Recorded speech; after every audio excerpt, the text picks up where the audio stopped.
Hello friends, I am your study mate Sarika Ramola और आज हम करने वाले हैं हिंदी में एक नया चैप्टर। इससे पहले मैं आपको बताऊं कि जो हम सामान्य हिंदी का सिलेबस रन कर रहे हैं उसमें हमने क्या क्या कर दिया है। ठीक है, आज हमारी हिंदी की 4th क्लास है। इससे पहले आप देखिए जो यूनिट फर्स्ट है इसमें भाषा, हिंदी भाषा, भाषा के प्रकार, हिंदी भाषा का विकास किस प्रकार से हुआ था, हिंदी की बोलियाँ, जो उत्तराखंड प्रदेश है इसकी जो बोलियाँ हैं कुमाऊनी गढ़वाली, ये हमने समझ ली थी। लेकिन अब आप देखिए इसमें जो कार्यालयी भाषा है और जो कुमाऊनी गढ़वाली और जौनसारी भाषा के शब्द हैं इसको हम या तो पत्र लेखन में पढ़ लेंगे या अलग से पढ़ लेंगे। ठीक है, साथ ही इसके मैं आपको बताऊं हमने लिपि पढ़ ली है और वर्णमाला पढ़ ली है अलग अलग करके। देवनागरी लिपि का विकास किस प्रकार से हुआ, इसके गुण दोष क्या क्या हैं, और भारत की कौन सी अन्य भाषाएं हैं जो देवनागरी लिपि में लिखी जाती हैं, ये भी हमने कंप्लीट कर लिया है। साथ ही हमने स्वर और व्यंजन वाला चैप्टर वर्णमाला में कंप्लीट कर लिया है। तो जिसने नहीं देखा है प्लेलिस्ट में जाके आप देख सकते हैं। और आज हम करने वाले हैं हिंदी वर्तनी यानी स्पेलिंग को, और उसका विश्लेषण करेंगे, शुद्ध अशुद्ध शब्दों को हम लोग देखेंगे। ठीक है, चलिए इसके बाद जितना हो सके विराम चिन्ह भी अगर आज हो जाता है और वीडियो बड़ी नहीं होती है तो आज ही कर देंगे। ठीक है, नहीं तो हम नेक्स्ट टॉपिक में कर लेंगे इसे। ठीक है, नेक्स्ट डे कर लेंगे।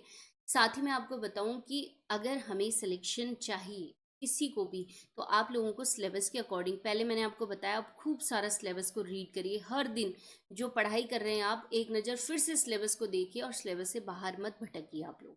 ठीक है, तो आप पहले सिलेबस की रीडिंग करिए, अपने नोट्स बनाइए। जो मैं पढ़ा रही हूँ ठीक है, इधर उधर से जितनी मर्जी उतने नोट्स बनाइए और खूब सारा पढ़िए।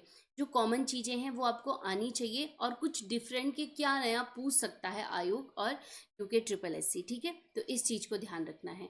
और दूसरी सबसे इम्पॉर्टेंट बात यह है कि जब सिलेबस आप एक बार कंप्लीट कर दो तो बहुत सही रहता है, आपके नोट्स कंप्लीट हो जाते हैं, सिलेबस कंप्लीट हो जाता है।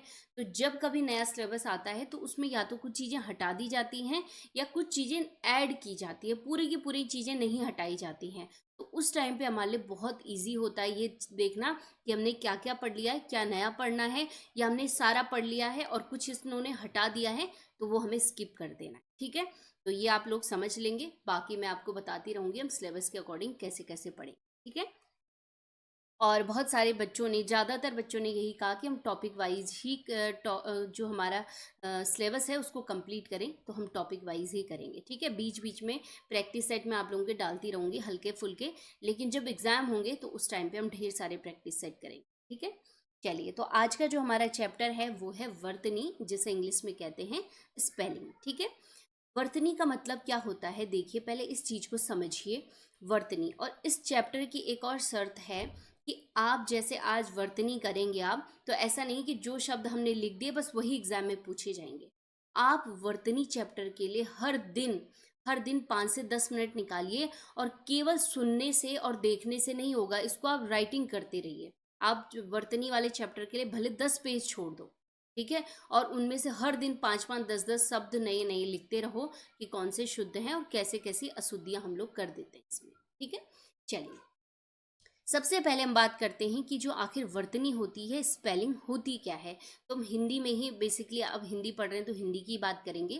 तो हिंदी में अगर हमारे पास कोई भी शब्द होता है, जब उसमें जो अक्षर आए होते हैं और उनमें जो मात्राएं लगी होती हैं, जब उनके सहित हम उनको पढ़ते हैं और लिखते हैं, और उनको शुद्ध तरीके से लिखने का तरीका ही वर्तनी कहलाता है। ठीक है, एग्जाम्पल देख लेते हैं। जैसे हमारे पास देख लीजिए, उदाहरण देख रहे हैं हम लोग। ठीक है, जैसे हमने कहा रीतिकाल, तो रीतिकाल क्या है, एक शब्द है और इसमें जो वर्ण अक्षर आए हैं उनमें देखो, र में भी बड़ी ई की मात्रा लगी है, त में छोटी ई की, क में आ की मात्रा लगी। ठीक है, तो हमने इन सब को कैसे पढ़ा, रीतिकाल पढ़ा। वैसे हमने कहा तुलसीदास, औद्योगिक, ऐसे हमने शब्दों को पढ़ा। तो यही क्या होती है, वर्तनी होती है।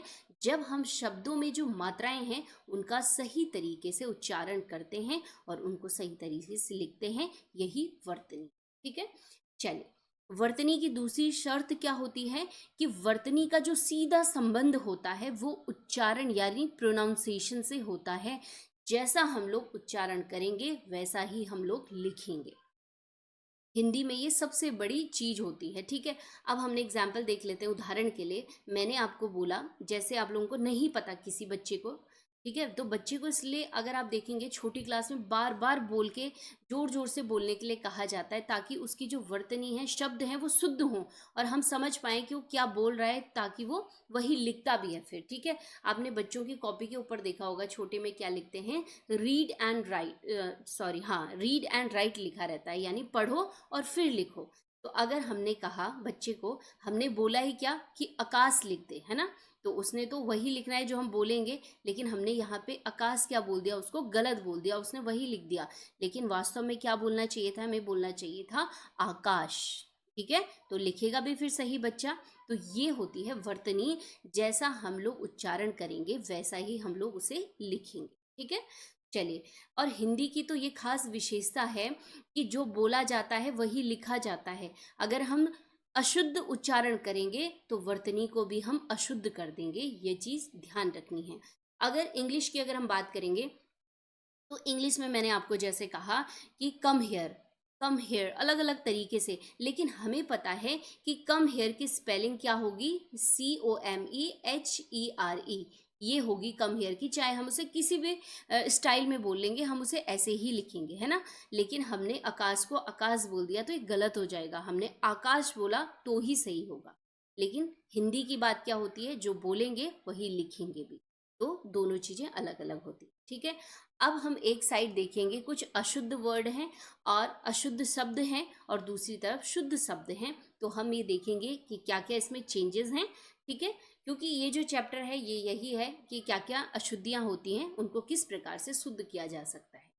चलिए, पहला जो हमारा शब्द है वो है मैथिली शरण है। तो जब हम इसे लिखेंगे, जो थ होता है उसमें छोटी ई की मात्रा आएगी और क्या बन जाएगा, वो मैथिली शरण हो जाएगा। ठीक है। तो ये शुद्ध हो जाएगा। अब हमने कहा कि कवि लिखा, सपोज दैट, है ना, और हमने कहा कवित्री लिखो। तो अभी ज़्यादातर क्या हो जाती है गलती, तो कवि लिख दी और इसके आगे यित्री लगा देते हैं, जो कि गलत हो जाता है। उसको कैसे लिखते हैं, कवयित्री लिखते हैं उसको। ठीक है।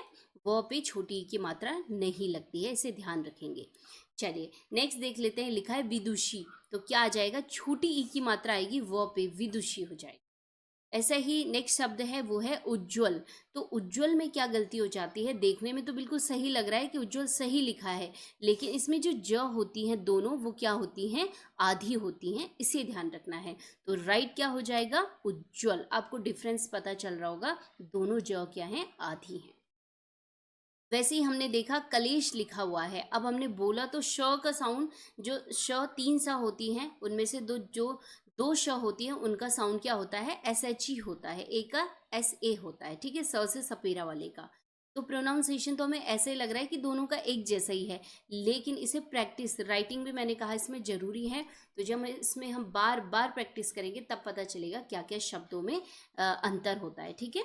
तो यहाँ पे लिखा है कलेश मूर्धन्य श है ये। ठीक है। जबकि हमें क्या लिखना था, तालव्य श लिखना था। तो राइट क्या हो जाएगा, कलेश हो जाएगा। ठीक है। श्रृंगार कई बार पूछा जाता है, और बस इसमें थोड़ा सा चेंज क्या करना है, सारा यही है, लेकिन जो श्री लगेगा उसमें एक ही डंडी लगेगी। ठीक है। इसे ध्यान रखना है और ऐसे लिखा जाएगा। ठीक है। इसे ध्यान रखना है। आपने देखा होगा जो दुकानें रहती हैं, श्रृंगार का सामान जहाँ पे रहता है वहाँ पे भी मिस्टेक रहती है। बहुत सारे लोगों ने तो सही लिखा रहता है, लेकिन ज़्यादातर ने ये लिखा रहता है, जो कि बिल्कुल गलत है। ठीक है। नेक्स्ट देख लेते हैं, वाल्मीकि लिखा हुआ है, जबकि क्या होता है, वाल्मीकि होता है, व आता है, ना कि ब आता है। ठीक है। चलिए, नेक्स्ट शब्द है हिरण्यकश्यपु। ठीक है। तो ये शब्द आप देखिए, जैसे हम प्रोनाउंस करते हैं तो बिल्कुल सही लग रहा होगा आपको, जबकि क्या होता है, हिरण्यकशिपु। ठीक है। तो ये राइट आंसर हो जाएगा। यहाँ पे य नहीं आएगा, और स जो है उस पर छोटी ई की मात्रा आएगी। ठीक है। पूरा श आएगा, तो इसे ध्यान रखेंगे, बहुत बार एग्जाम में पूछा गया है। चलिए, नेक्स्ट है अनुषांगिक। तो राइट आंसर क्या हो जाएगा, आनुषंगिक। ठीक है। एक बार लिख के भी दिखा देती हूँ। अनु, श पे अंक की मात्रा और कोई मात्रा नहीं होगी। ठीक है। संगिक ऐसे लिखा जाता है। ठीक है। तो इसे ध्यान रखेंगे, बहुत बार आता है ये क्वेश्चन में। नेक्स्ट है परीक्षा। तो परीक्षा नहीं होता है, परीक्षा होता है, और कई बार अगर आप देखेंगे तो ऐसा भी लिखा आता है, छोटी री लगा देते हैं आप, जो कि बिल्कुल गलत है। ठीक है। तो राइट क्या होगा, परीक्षा होगा। चलिए, नेक्स्ट है अनुग्रहित है, जबकि राइट आंसर क्या हो जाएगा, अनुग्रहित हो जाएगा। इसे ध्यान रखेंगे, ग में भी कैसा लगेगा, ऐसे लगेगा, अनुग्रहित हो जाएगा। चलिए नेक्स्ट, बहुत इजी आपने देखा होगा, आप छोटे से एग्जाम देते हुए आ रहे हैं कि इस पे टिप्पणी लिखिए, है ना। तो टिप्पणी नहीं होता है बल्कि टिप्पणी होता है ये वाला, ठीक है, ध्यान रखेंगे इसे। नेक्स्ट है प्रज्वलित। तो प्रज्वलित में बच्चे कई बार गलती करते हैं, या तो ज पूरा कर देते हैं या दो ज लिख देते हैं, जो कि गलत है, बल्कि कैसा आएगा, प्रज्वलित आएगा, ठीक है, ऐसे आधा ज आएगा।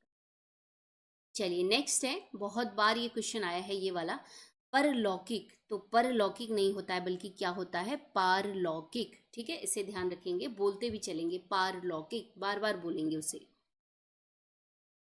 चलिए नेक्स्ट है समुज्ज्वल। तो इसमें भी बस क्या है, एक छोटी सी मिस्टेक क्या हो रखी है कि यहाँ पे क्या आना चाहिए था, आधा जा आना चाहिए था दोनों को, ठीक है, तो तब क्या हो जाएगा, समुज्ज्वल सही हो जाएगा, ठीक है। चलिए यहाँ पे है निश्चेष्ट। तो है तो बिल्कुल सही, मैंने आपको बताया, लेकिन यहाँ पे तालव्य स आ जाएगा, ठीक है, इसे ध्यान रखेंगे, निश्चेष्ट हो जाएगा। चलिए नेक्स्ट है आशीर्वाद। तो ये क्या है, गलत है, और आपको मैं बताऊं इसका राइट क्या हो जाएगा, आशीर्वाद हो जाएगा, तो ये बिल्कुल सही। और आप देखिए र का प्रोनाउंसिएशन हम कब करते हैं, इस शब्द से पहले, जो आने वाला शब्द है उससे पहले र का प्रोनाउंसिएशन करते हैं, तो इसीलिए एक गलत कैसे हो रहा है, हमने कहा आशीर्वाद कहा हमने इसको, ठीक है, जबकि क्या होना चाहिए था, आशीर्वाद होना चाहिए, ठीक है। तभी तो श के बाद र प्रोनाउंस हो रहा है, और किस पे लगा है, वो व पे लगा हुआ है, र, ठीक है, तो इस चीज को ध्यान रखेंगे। नेक्स्ट है धोबिनी। तो धोबिनी नहीं होता है, बल्कि क्या होता है, धोबिन होता है बस, ठीक है, धोबिन। नेक्स्ट है भगीरथी। तो भगीरथी नहीं होता है, क्या होता है, भागीरथी, ठीक है, नदी भी है उत्तराखंड में, भागीरथी नदी है वो। नेक्स्ट है ईर्ष्या नहीं होता है, बल्कि क्या होता है, ईर्ष्या होता है, ठीक है, इसको बार बार लिख के आप करेंगे, ई पे बड़ी ई होगी, आधा श होगा, और य पे र लगा होगा, ठीक है, बड़ा य। चलिए नेक्स्ट है, बहुत बार आता है ये, द्वारिका नहीं होता है, बल्कि क्या होता है, द्वारका होता है, ठीक है, सुना होगा आपने, द्वारकाधीश, ठीक है। चलिए नेक्स्ट देख लेते हैं। यहाँ पे इन तीनों को, ऐसे शब्दों को, और जो हलंत वाले शब्द होते हैं इनको खूब प्रैक्टिस करा करिए आप, ठीक है। जैसे हमने कहा उंगली, तो ये क्या है, गलत है, जबकि उंगली में क्या आना चाहिए था, चंद्र बिंदु आना चाहिए था, तब वो बिल्कुल सही होगा। झांसी, झांसी की रानी सुना होगा, जबकि झांसी की रानी में क्या आता है, चंद्र बिंदु आता है, ठीक है।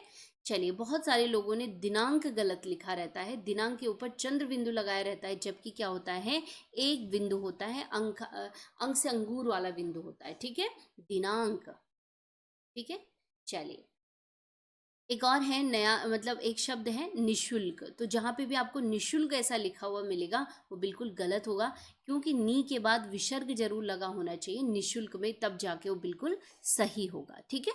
चलिए एक और देख लेते हैं, शनि शनि, ठीक है, शनि शनि लिखा है, और इसमें भी गलती क्या हो रही है कि यहाँ पे विसर्ग नहीं लगा हुआ है, और ये राइट क्या हो जाएगा, जब विसर्ग लगेगा शनि शनि में, ठीक है।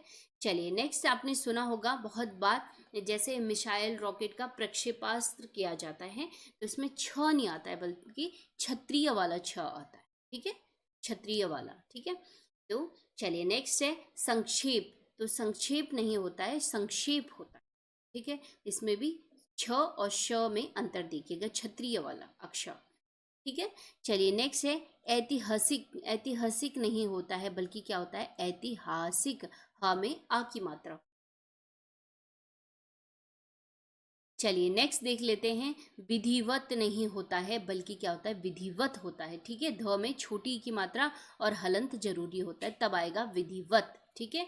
नेक्स्ट है, नेक्स्ट देख लेते हैं, नेक्स्ट लिखा है सौहार्द। तो जो क्या है, गलत है, जबकि क्या होना चाहिए था, सौहार्द होना चाहिए था, ठीक है। चलिए नेक्स्ट है पूजनीय।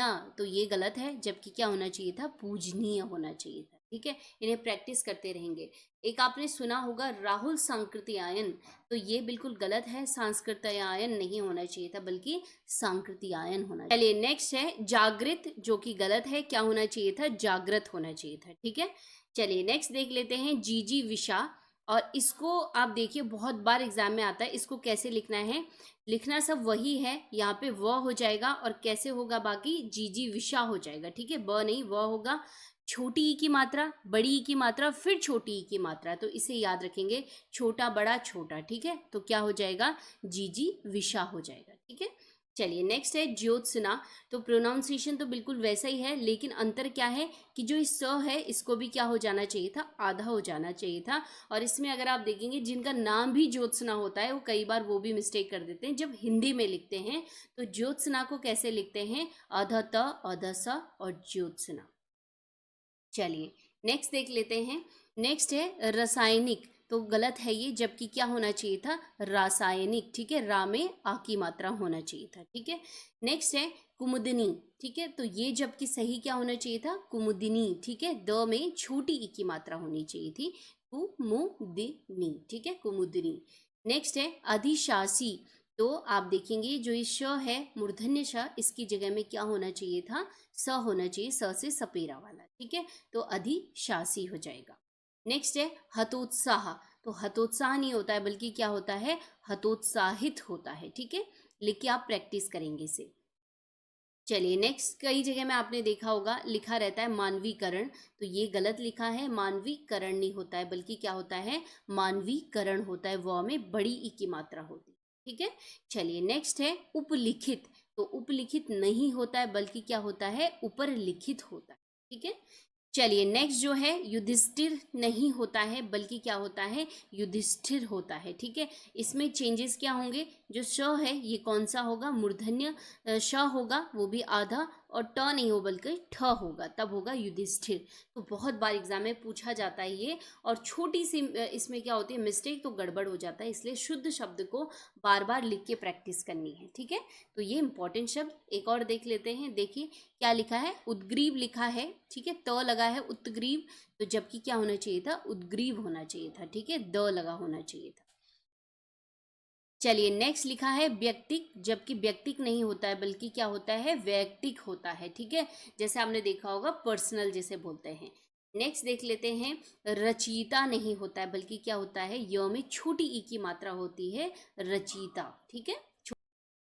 चलिए नेक्स्ट है मृत्युजंतय। तो ये बिल्कुल गलत है, जबकि क्या होना चाहिए था, मृत्युंजय होना चाहिए था, बिल्कुल सही, ठीक है। नेक्स्ट है अध्ययन लिखा हुआ है, और अध्ययन में गलती क्या हो रखी है, जबकि यह क्या होनी चाहिए थी, दो यह होनी चाहिए था, तब आएगा अध्ययन, ठीक है, स्टडी। नेक्स्ट है पैतृक। तो प्रोनाउंसिएशन एक जैसा हो रहा है, लेकिन इसमें त में र ऐसे लगा होना चाहिए था, तब क्या होगा, पैतृक होगा, ठीक है। चलिए नेक्स्ट है संग्रहित। तो संग्रहित नहीं होता है, बल्कि क्या होता है, संग्रहित होता है, ठीक है। चलिए कुछ इंपॉर्टेंट पॉइंट देख लेते हैं, इसको आप नोट करके जरूर लिखिएगा, और शब्द इसमें ऐड करने हैं, ठीक है। देखिए कुछ शब्द ऐसे होते हैं जिनके अंतिम व्यंजन में हल चिन्हों का, हल चिन्ह यानी जो हलंत लगे होते हैं ना, थोड़ा सा ऐसा चिन्ह होता है शब्द के बाद में, तो उसका प्रयोग किया जाता है। जैसे हमने कहा अकस्मात, ठीक है, तो इसमें भी क्या लगा होगा, हलंत लगा होगा। हमने कहा परिषद, तो परिषद को आप अगर बिना हलंत के लिखेंगे तो गलत होगा, हलंत लगा होना चाहिए। जैसे हमने कहा विधिवत, तो उसमें भी हलंत होना चाहिए, ठीक है। जैसे एप्लीकेशन लिखते हैं तो श्रीमान लिखते हैं, तो उसमें भी हलंत होना चाहिए। और जैसे लिखते हैं पृथक, तो उसमें भी हलंत होना चाहिए। ऐसे ही आप लोग अपनी नोटबुक में 8-10 शब्द और लिखेंगे जो इंपॉर्टेंट होंगे, ठीक है। तो ये था वर्तनी, कुछ ही मैंने प्रोनाउंसिएशन बताया आपको शुद्ध और अशुद्ध का। चलिए 2-4 क्वेश्चन भी देख लेते हैं, ठीक है। पहला क्वेश्चन है, ऐसे जो क्वेश्चन पूछे जाते हैं उनको हम लोग देख लेते हैं, ठीक है। क्वेश्चन बाकी हम प्रैक्टिस सेट में बाद में करते रहेंगे जब एग्जाम टाइम होगा। लिखा है निम्न में शुद्ध वर्तनी का चयन कीजिए। तो राइट आंसर क्या हो जाएगा, इसमें उन्नति राइट आंसर हो जाएगा, ठीक है। उ आधा न और छोटी ई की मात्रा त पे, ठीक है, उन्नति। चलिए नेक्स्ट है निम्न में शुद्ध वर्तनी का चयन कीजिए। तो इसमें सृष्टि जो लिखा हुआ है वो ऑप्शन सी बिल्कुल सही है, ठीक है। चलिए नेक्स्ट है आजकल आयुर्वेदिक लिखा है यहाँ पे, ठीक है, तो इसको हमें सही करना है। औषधियों की विश्वसनीयता बढ़ रही है। तो 4 शब्द दिए गए हैं, हमें राइट आंसर ढूंढना है। तो राइट आंसर हो जाएगा ऑप्शन डी आयुर्वेदिक, ठीक है। चलिए नेक्स्ट क्वेश्चन है आधुनिक हिंदी गद्य का प्रादुर्भाव भारतेंदु से होता है, ठीक है। तो इसमें जो इसको है, जो अंडरलाइन शब्द है उसको सही करके देखना है। तो क्या हो जाएगा राइट आंसर, प्रादुर्भाव हो जाएगा। चलिए नेक्स्ट क्वेश्चन है, जहां आत्मीयता हो वहां विचार विनिमय में औपचारिकता नहीं होती है। तो ये बिल्कुल गलत है, जबकि क्या होना चाहिए था, जहां आत्मीयता हो वहां विचार विनिमय में औपचारिकता नहीं होती। ठीक है, तो राइट ये है। नेक्स्ट है, दिए गए शब्दों में अशुद्ध वर्तनी का चयन कीजिए। 4 शब्द है इसमें, इसमें से एक अशुद्ध है, उसका चयन करना है। तो देखिए यहाँ पे बहुत सही लिखा है, बल्कि बिल्कुल ठीक है, संपूर्ण भी ठीक है, लेकिन यहाँ पे प्रणाली बिल्कुल गलत लिखा है। क्या होना चाहिए था, प्रणाली, बड़ी ई की मात्रा होना चाहिए था। ठीक है, तो ये बिल्कुल सही हो गए हैं। और ये हमारे क्वेश्चन, इससे ऐसे ही क्वेश्चन पूछे जाते हैं। तो वर्तनी का ये है कि हमारे सिलेबस में है तो पढ़ना इसको जरूरी होता है, चाहे टॉपिक छोटा हो या बड़ा हो, उसको करना जरूरी होता है। हम उसे स्किप नहीं कर सकते हैं कि वर्तनी है तो उसको ऐसी लाइट ले लेंगे, बल्कि इसको जरूर करना होता है। 1 या 2 नंबर के क्वेश्चन एग्जाम में कभी पूछ लिए जाते हैं, इससे ज़्यादा भी पूछ लिए जाते हैं। और जो शुद्ध अशुद्ध वाक्य होते हैं ये भी इनडायरेक्टली यहीं से होता है। ठीक है, क्या सही है क्या गलत है वो वर्तनी पे भी डिपेंड करता है, शब्दों में। ठीक है, तो ये थे वर्तनी से रिलेटेड इंपॉर्टेंट, और जो बाकी चैप्टर भी हैं उनको भी आप रिवीजन कर लीजिए, देख लीजिए एक बार। और मिलते हैं हम नेक्स्ट वीडियो में, तब तक के लिए धन्यवाद।